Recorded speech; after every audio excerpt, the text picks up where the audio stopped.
Takže ja som vám vlastne ani neukázal ten hotel Titanic Beach Resort, ako to vyzerá. Tak takto to vyzerá zvonku, to je ten hlavný vchod, máte tam aj fontánu.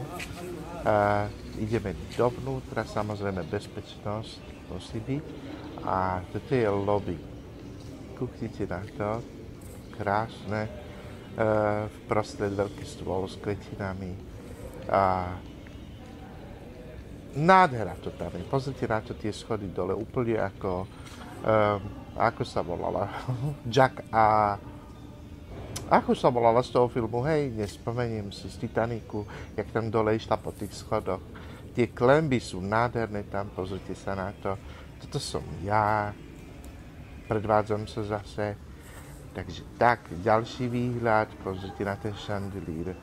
A naozaj nádherné lobby, veľa sedenia, veľmi pohodlné a samozrejme chladné.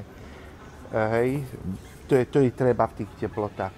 Tu je už bazén spredu, chcem vám ukázať, ako to vyzerá z tejto strany, pozrite na to, takto to vyzerá ten hotel, vlastne tá hlavná budova.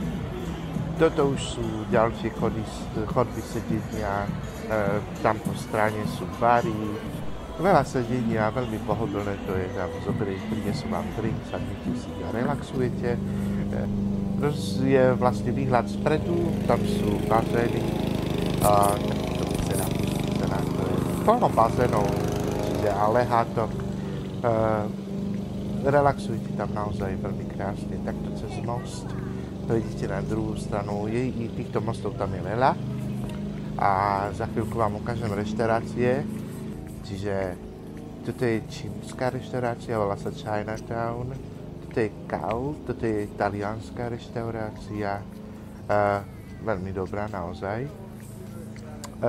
Toto je grill, jak som tam grilloval to mäso, keď si pamätáte, či neviem, či ste videli to video.